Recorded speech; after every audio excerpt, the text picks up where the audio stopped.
Today, the Senate is on track to confirm Kash Patel as director of the FBI. Think about that statement for a moment.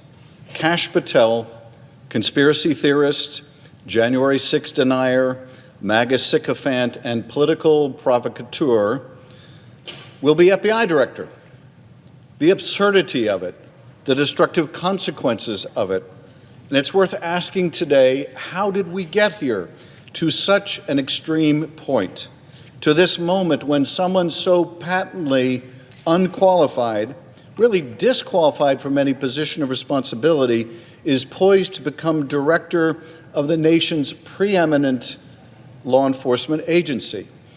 Earlier today, I stood with my colleagues out in front of the FBI headquarters, a building that Kash Patel promised to dismantle on his first day as FBI director and turn into a museum of the deep state, the home of a department that we all know he will convert into a political weapon for the president who is a serial lawbreaker and will use Patel as a tool for retribution against his enemies.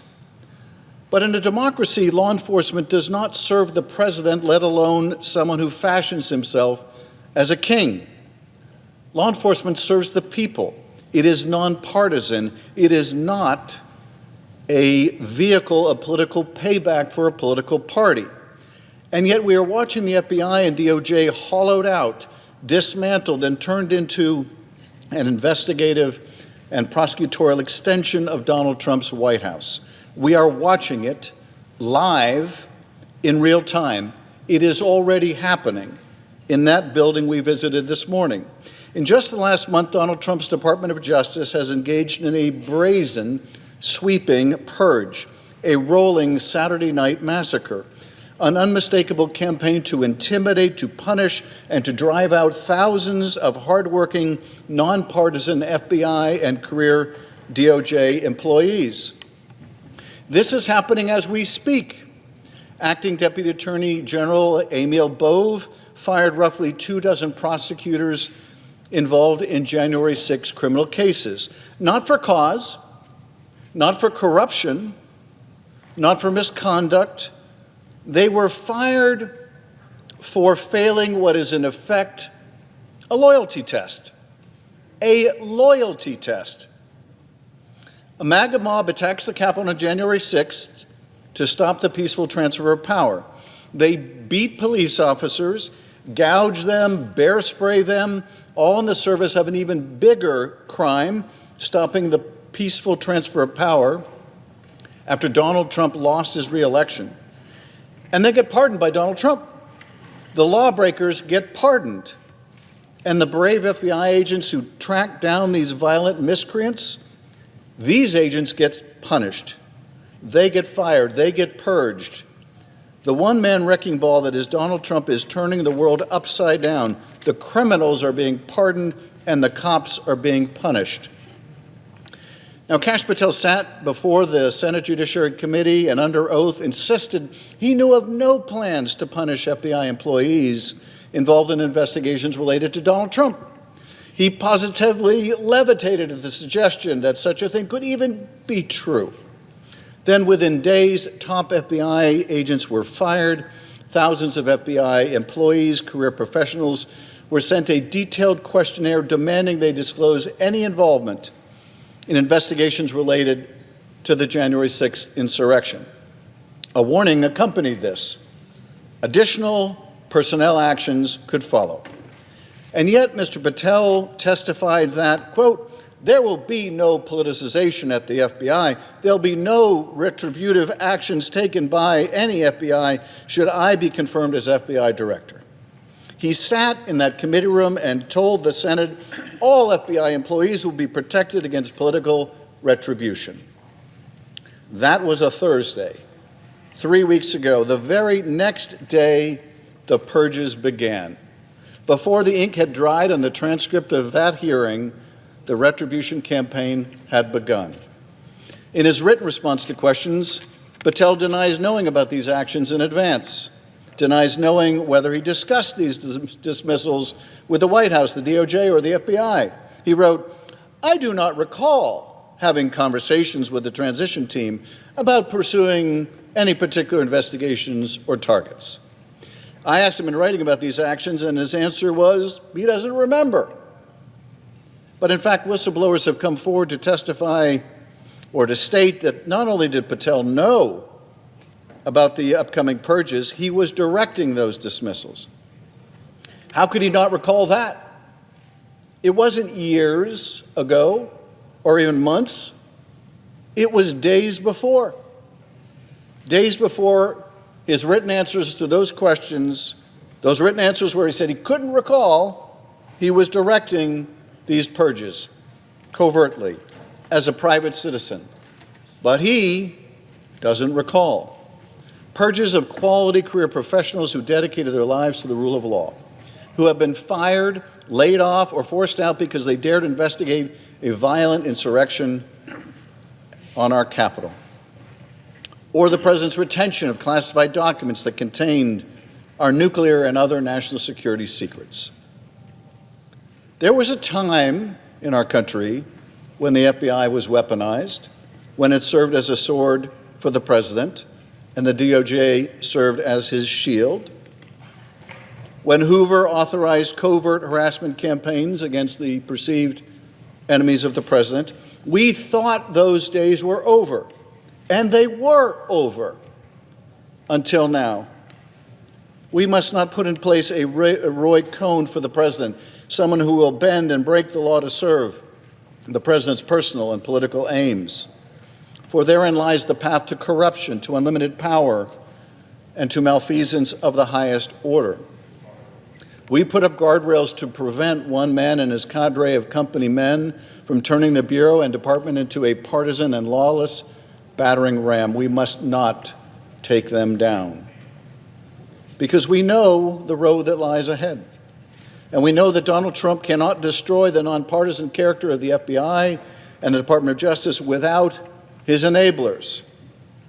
And Kash Patel is Donald Trump's hand-picked enabler and henchman, the guy who would say yes when everyone else would say no to any immoral and unlawful request made by Donald Trump, the guy who publicized his deep state list, almost half of whom are Republicans, the guy who worked for and retains millions of dollars in stock in a company supported by the Chinese Communist Party. In any normal world, that would automatically disqualify someone from leading the nation's premier law enforcement and counterintelligence agency. This is not someone we would want running the FBI. It would be unthinkable to confirm a nominee who's written an entire book in service of, quote, dramatically limiting and refocusing the scope of the FBI's authority. A nominee who has publicly said, it would be fun to go on a manhunt of government gangsters alongside those who, quote, represent Donald Trump's army to take this country back. I'm of the opinion that the people the FBI should be going on manhunts for are actual criminals, not the president's enemies of the day. The FBI shouldn't serve as Donald Trump's army. Alas, we will not soon forget the last time Donald Trump's army presented itself to us, when they beat down the doors of this Capitol, when they attacked law enforcement and sought to overturn an election. Mr. Patel is quite familiar with that mob. He celebrated them in song. Now, Mr. Patel tried to deny his association with the January 6th choir. He said he had nothing to do with their recording. But earlier on Steve Bannon's podcast, he was all too proud to brag about it. Quote, so what we thought would be cool is if we captured that audio and then, of course, had the greatest President Donald J. Trump recite the Pledge of Allegiance, then we went to a studio and recorded it, mastered it, digitized it, and put it out as a song now releasing exclusively on the War Room. But when I asked him about this under oath, his response was, and you may never believe this, when he said we did this and we did that, we didn't include him. I don't know what's worse, taking credit for something he didn't do or doing something and then lying about it. But what I do know is this is not the character of someone who should be director of the FBI. At the hearing, I also asked him to turn and face the Capitol Police officers in the room. These officers from the same department that suffered such grievous injuries on January 6th. He couldn't do so. He couldn't look them in the eye. And I don't blame him for being too ashamed. He should be ashamed, celebrating their victimization in a song. He should be ashamed. And anyone voting to confirm him should be ashamed. And yet here we are, on a fast track to rubber stamp his confirmation, asked to turn a blind eye as he takes control of the most powerful law enforcement agency in the country.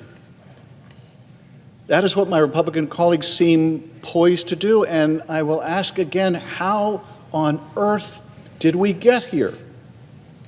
And where are we going? By confirming a nominee who is so plainly unqualified, who is tied up in shady business dealings with the CCP and the Kremlin, who made songs with violent cop beaters, who made memes of himself sawing the heads off of members of Congress. How on earth did we get here? Because we all know where this road ends. A weaponized FBI, investigations into anyone who stands up to Donald Trump, elected officials, journalists, Democrats, and Republicans, anyone. Now, I know some of my colleagues seek solace in the belief that if they just toe the line for long enough, they'll be spared. But we all know what happens when someone falls out of favor with Donald Trump, when you're inevitably asked to vote for something or do something so egregious that you cannot possibly continue to say yes. And when you reach that moment, when you're forced to cross the president or abandon your final line in the sand, it will be these moments you remember, the concessions to a wannabe authoritarian that you were willing to entertain, the lines you allowed him to cross so you would be spared his wrath.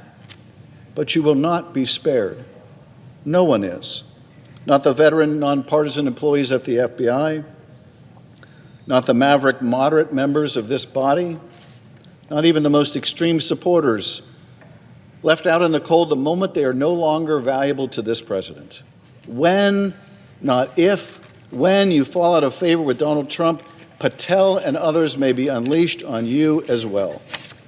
My colleagues should remember there is more room under Donald Trump's bus than on it. Enabling his administration is a one-way street, and by continuing to go down it, you drive yourselves and the foundations of our democracy to the very precipice. My colleagues, we have a duty today, a duty to the Constitution and a duty to the American people. We have a duty to the 38,000 men and women of the FBI who put themselves and their lives on the line every single day. Those who work in the building where we stood this morning in the freezing cold, and in communities and cities across the country, keeping us safe and secure. We must take that duty seriously, because if we confirm Kash Patel, knowing what we are getting, knowing where we are going, we will only have ourselves to blame. Mr. President, I yield back.